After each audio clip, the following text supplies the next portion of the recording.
Yo, what's up, everybody? I'm Sam. Of course he is. Thanks for tuning in to tonight's Episode of BrickWall Review. Effie. Welcome to another installment of BrickWall After Dark. Tonight, we are talking about a horror film. We're talking about the comedy horror body switch movie called Freaky. Freaky is now available on HBO Max, and it is about a girl who switches bodies with a killer. Before we get into this, though, we want to remind you guys to go ahead and subscribe to our YouTube channel, hit that like button, and check out all of our previous reviews. Sam did her anime session on To Your Eternity, and our most recent review before that was for Space Jam: A New Legacy. So, and also follow us on social media. We're on Facebook, Instagram, Twitter, the works. So, Freaky, this here movie. It is, like I said, it's a comedy, horror, thriller, a little bit of supernatural going on. It is about the 17-year-old Millie Kessler, who spends her days trying to survive high school and the cruel actions of the popular crowd. But when she becomes the latest target of a butcher, the town's famous serial killer, they call him the Butcher, not a butcher, the Butcher. Her senior year becomes the least of her worries because the Butcher, he gets a hold of a mystical dagger, and this dagger allows him and Millie to switch bodies. And so with only 24 hours on the clock, this teenager, Millie, she has to get back in her body or she'll be stuck as the killer forever. Sounds about right? Sounds interesting, right? Sounds cool, sounds great. A really unique premise. Something you don't really see a lot with horror movies nowadays. So it kind of does a little something different. But was it that good of a film? Did the premise alone help this film, or is it just a skip it type of thing? So, Sam, what did you think of this here film? Well, I think it was an okay film. It was all right. Like some parts for me did move a little slow, and I'm like, it's moving slow. I'm like looking at it while it's moving slow. It's moving slow. That didn't have to be there. So yeah. So that's how I felt about some of the stuff that I saw with that. But I think that's about it. Okay. I also thought it was pretty good. It wasn't like the like a big high concept thing for me. Like I said, the premise I thought was really fun. The opening scene was it kind of it was fun to watch. It was really really gory, but that doesn't speak for the rest of the movie. This is rated R. For that exact reason, it's a lot of gore in here, coarse language. Yeah, so yeah, the kids, nah, not so much. I mean, you can probably push through, but it is a lot, so I wouldn't recommend the kids watch it. Yeah, we did stop kids from watching this because it did get a little excessive in the opening. But for the rest of the film, it's not really all that all that gory or violent and things like that. But like I said, the opening does kind of take the cake for that. If you want that violence and blood and gore and stuff like that, you get that in like the opening sequence there, more so than the rest of the movie. Like the character, the butcher, he just, I don't know, like the type of character that he was or was to portray is a little awkward. Yeah, he's literally just a killing machine, really. Like I would say he's kind of a take on classic killers like Jason or what's it, Michael Myers, where they're kind of just silent but they move really effectively and go for the kills, and their whole thing is kill, kill, kill, kill, kill, and really nothing else. This movie was released last November. And I do remember when it was coming out. It was one of those movies that just continued to come out in the middle of the pandemic and everything going on. I do remember it getting a lot of attention, and rightfully so, because some of the critic reviews were actually very high. 84% on Rotten Tomatoes, 6.3 on IMDb. And this was produced by Jason Blum of Blumhouse, which for those of you who may not know, Blumhouse produced Paranormal Activity. I think they did the Conjuring movies, I think. So, it's just coming into from a real a studio that focuses on horror. In terms of this actually being a horror film, though, I don't really think it's that scary. Like I said, it kind of plays more like a comedy after a while. Just with the basic premise of you have the Millie, played by Catherine Newton. She's kind of just a loser, really. Not like a typical loser, but kind of just like, she just has this I guess string of misfortune that follows her around. Would you say that? I don't know if I would say string either, but she's at a rough spot in her life. Like, this story picks up for her, and basically it's in a rough spot in her life. I mean, she's newly dealing with some issues. Also dealing with family issues, and as as mentioned, she's not a new high schooler, but she goes to a high school where she's picked on. So yeah, she was going through stuff. So yeah. I mean, and the killer the butcher, who's played by Vince Vaughn, is like we say, he's just a really creepy guy. They kind of touched a little bit on his life a little bit, really short when they first switched bodies with each other. You kind of see how he lives in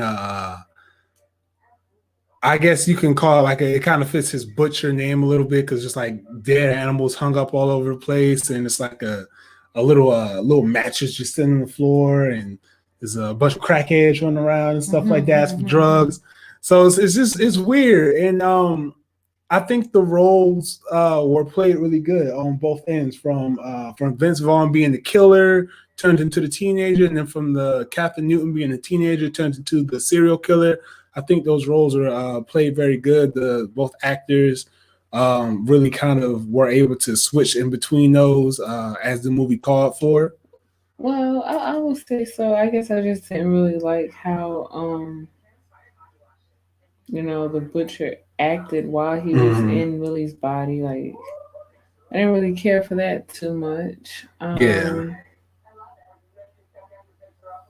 I don't know. The killer was just a little awkward to me. Like I said, his character, what he was trying, what was his background? It's like he's quiet, which I get with the Michael Myers concept, the Jason, whatever. It's quiet, but then now he's starting to open up. Like, yeah, it's this isn't something where you get like a backstory on the killer or anything. Like, he's like you say, he's just kind of just for no deep backstory. Just like keep it consistent.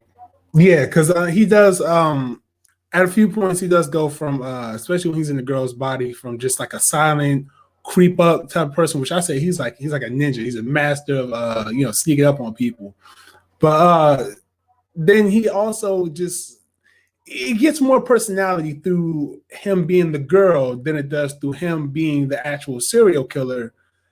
And I mean, that you don't really see him as the cunningness of the killer is displayed through how they move as opposed to how they speak, kind of. Because they were like, I get what you're saying. I'm trying to I don't know why you're trying to re-explain it.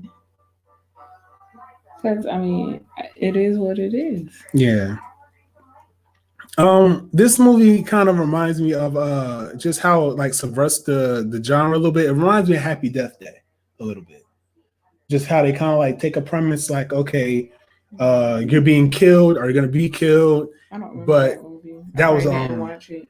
Oh, well, yeah, that's the, for those of you who don't know, Happy Death Day is the one where the girl, she keeps dying over and over again. It's like a Groundhog Day situation. She keeps dying over and over again, but every time she dies, she gets closer to figuring out what's going on, something like that.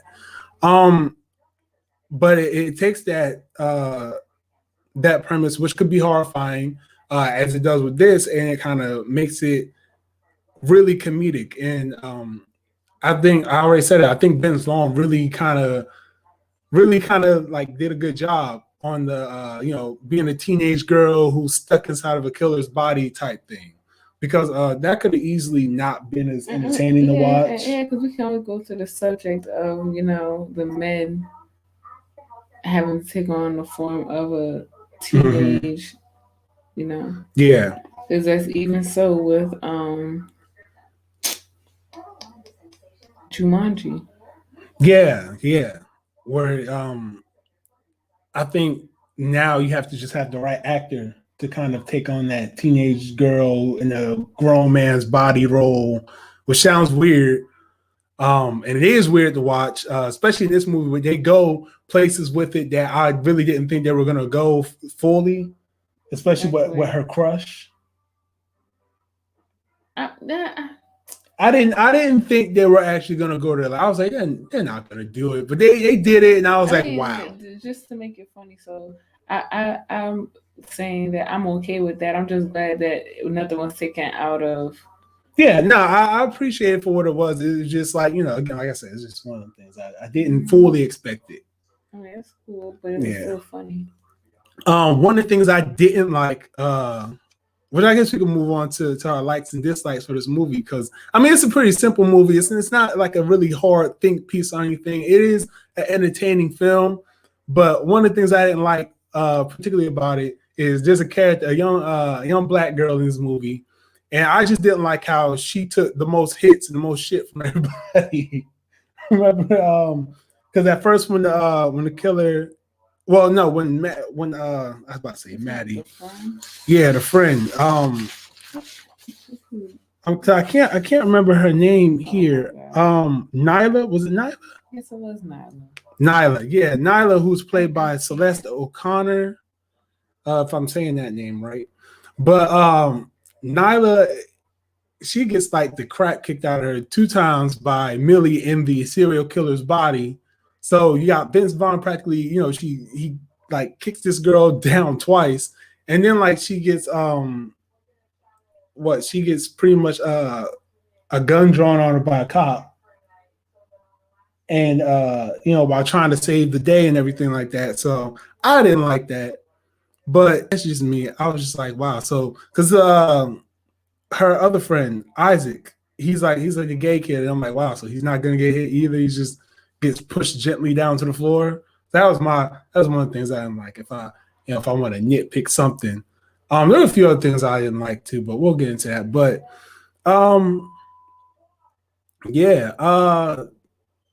the plot was just like I said. The plot was simple. The movie was simple. It wasn't as scary, but it was a little more funny. But it wasn't as funny as you would have wanted it to be. I don't know, it's kind of like rides this weird middle ground to where it's like it's what you expect it to be, but it's not as much as you would expect it to be in those areas. If that makes sense. So, what about you? Got anything? Yeah, I think for what it was for, it was enough of whatever it needed to be in the areas that it needed to be.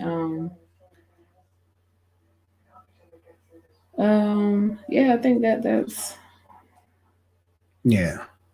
It was. I mean, and the characters are likable. None of them are annoying. Yeah.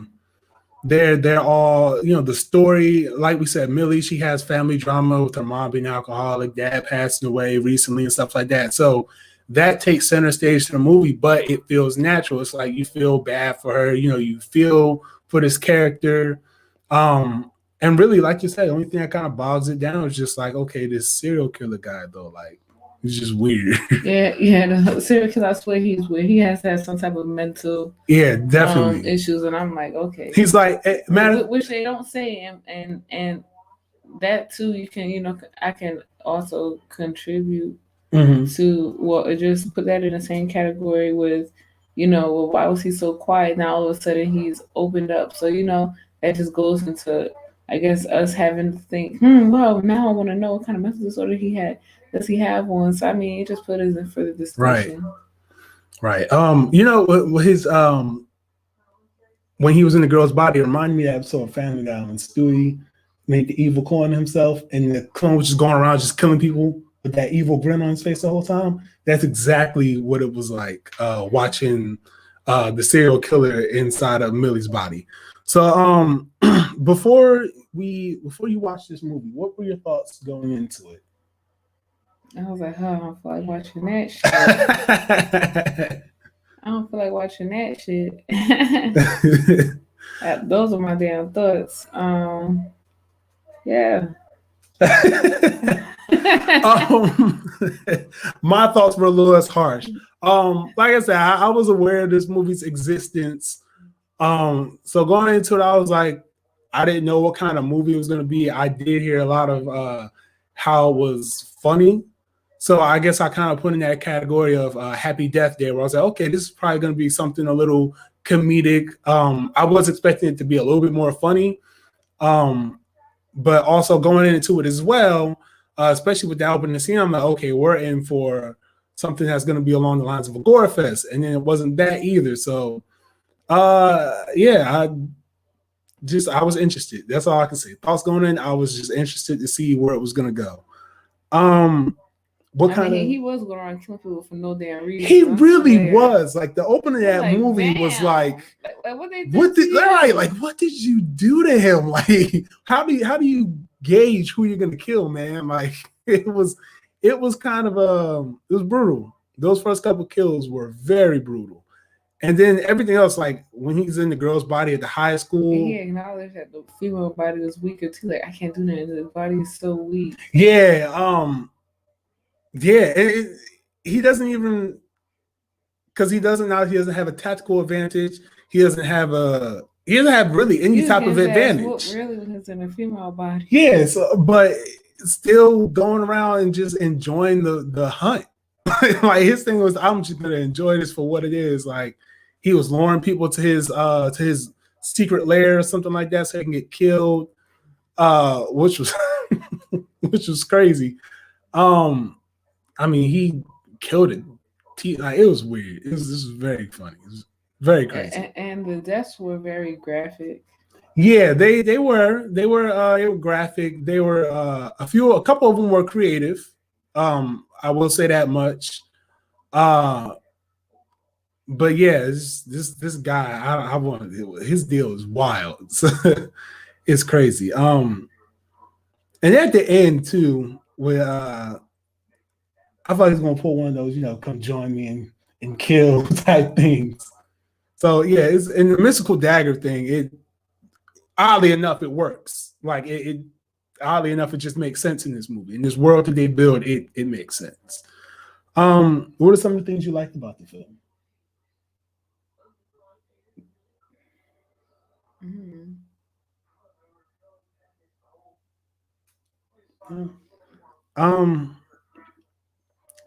I like the acting.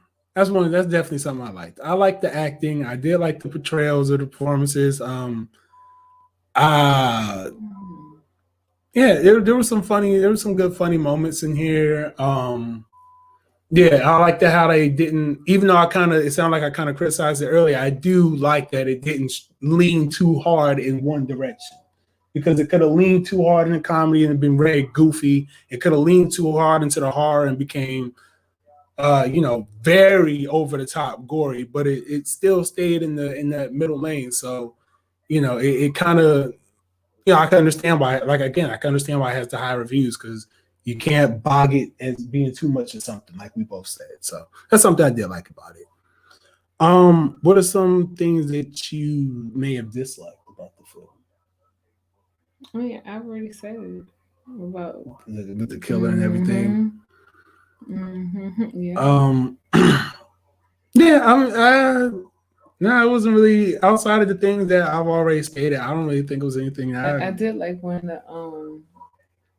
Millie and her mom and sister was whooping the killer's ass. Oh yeah, hey, they ganged up on Mans too. They was beating. It was beating his man.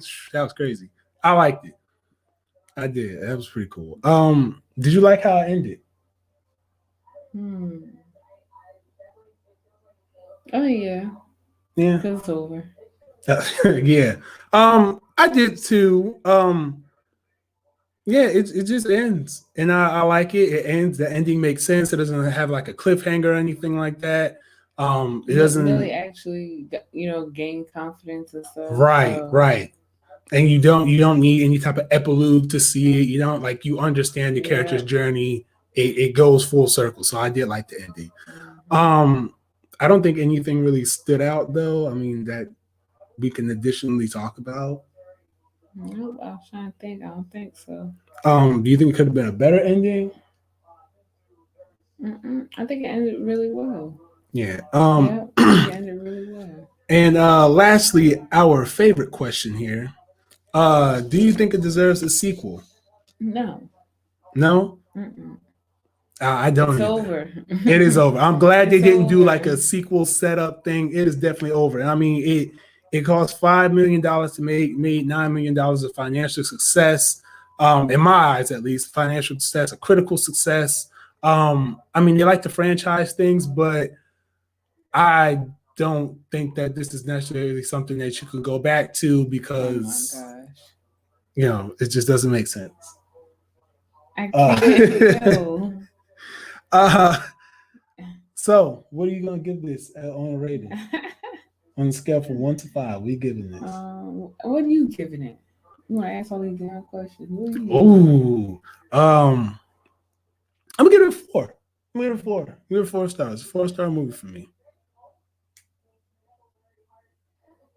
I don't know. I'm still thinking. Okay. Well, while I think about that, I do remind the audience out there that this is an R-rated movie. I don't think it is appropriate for kids to watch under a certain age. Like maybe late teens can watch it. That's fine, but younger than that, 13 and over. 13 and over? Yeah. Okay. I was thinking like maybe 15, 16.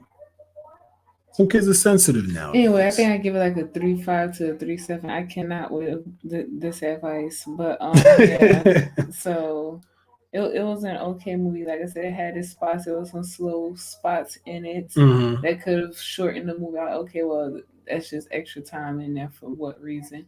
But it is what it is. Yeah, it ran pretty smoothly overall. So.